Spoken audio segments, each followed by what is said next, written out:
यह सती कथा है, इस सृष्टि की सबसे पहली अमर प्रेम कथा। यह कथा है एक पिता, एक पुत्री और उसके सुहाग की। यह कथा है प्रेम, त्याग, अभिमान और विषाद की, जहां नियति के हवाले से घटा कुछ ऐसा प्रसंग कि जिसने स्वयं देवादिदेव महादेव को भी प्रेम और वियोग की अग्नि में जलने पर विवश कर दिया। तो हुआ कुछ ऐसा कि राजा दक्ष थे सती के पिता और सती थी शिव की पत्नी। पर्वत कैलाश था शिव का पता, जहां धुन में वो रहते अपनी। राजा दक्ष थे खफा सती से, उसे भोलेनाथ ना भाते। कहते खाल शेर की ओढ़े फिरता, सांप गले लटका के।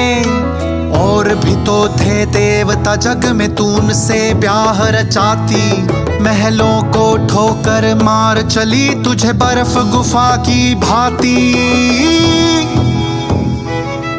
तुझे बर्फ गुफा की भांति। माता सती जवाब में कहती हैं, आप मेरी चिंता ना करें, मैं सभी देवताओं का सम्मान करती हूं, मगर मेरे जीवन में महादेव का अतुलनीय स्थान है और शायद आपने उनका आकलन सही से नहीं किया, क्योंकि है देवों के वो देव प्रभु श्री महादेव कहलाते। तीनों लोक के ज्ञाता वो चोटी पर ध्यान लगाते। भोले भाले सरल बड़े पर महाकाल कहलाते। क्रोध कभी आ जाए तो फिर तांडव नाच रचाते। वो तांडव नाच रचाते। नमः शिव ओम शिवाय नमः नमः। ओम नमः शिव ओम शिवाय नमः नमः। महादेव के नाम पर पिता और पुत्री के स्वर कभी ना मिल पाए। समय बीतता गया और ये अलगाव बढ़ता गया।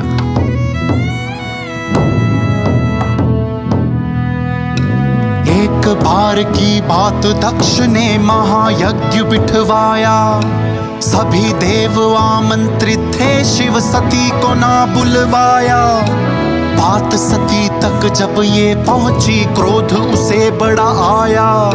जा पहुंची शंभू के पास, जा मसला उनको बताया।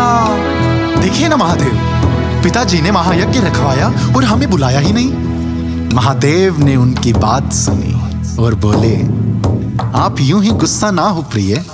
क्या है कि मुझे ना किसी यज्ञ में रुचि है, मैं इन बातों से ऊपर। युगन युगन से योगी हूँ मैं, योग में बैठा बेहतर। पिता को अपने तुम ही जानो, जाकर उनसे पूछो।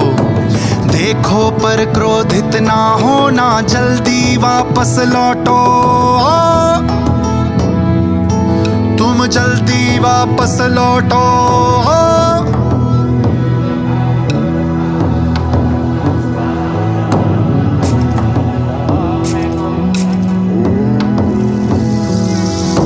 महायज्ञ में विघ्न डल गया, सती वहां जब पहुंची।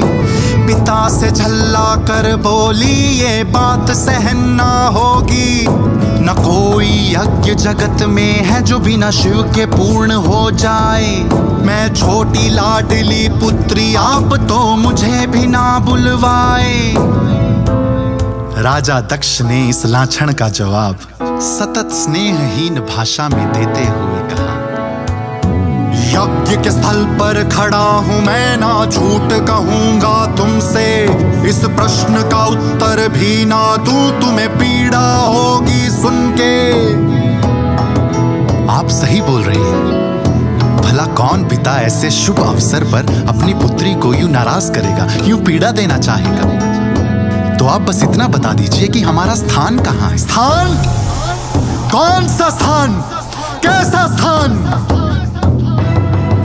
स्थान उन्हीं का होता है जो स्थान के होते लायक।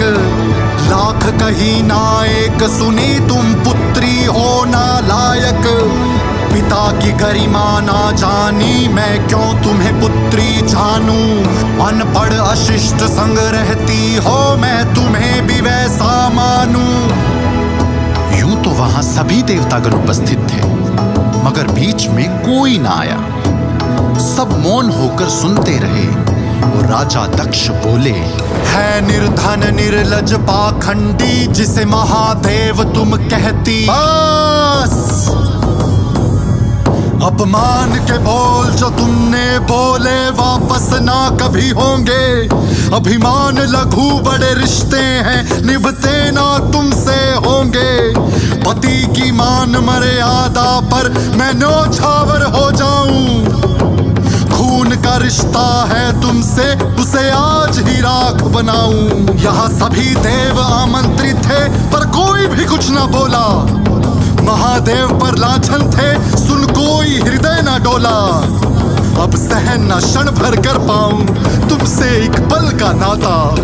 अंतिम आहुति यज्ञ में मेरी होगी ये अग्नि माता, होगी ये अग्नि माता।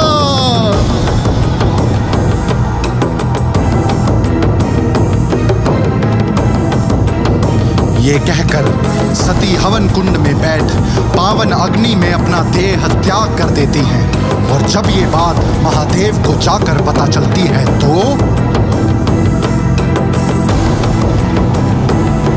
पर्वत और नदियां कांप उठी, योग महादेव का टूटा।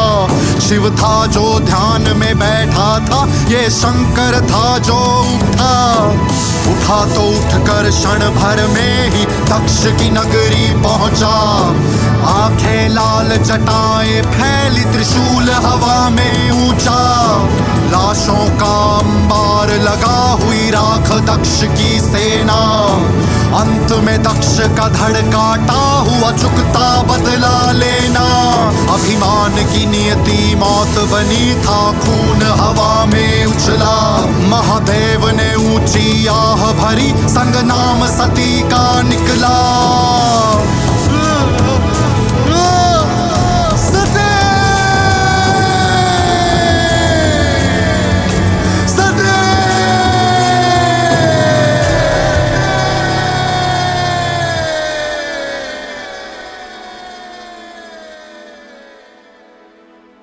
भला किसने सोचा था कि शिव और सती की प्रेम कथा में कुछ ऐसा भी होगा। मगर ये अंत ना था, क्योंकि देह मरता है, आत्मा नहीं। और फिर माता सती ने दोबारा जन्म लिया, पार्वती माता के रूप में, और महादेव की अर्धांगिनी बन इस प्रेम कथा को हमेशा हमेशा के लिए अमर कर दिया।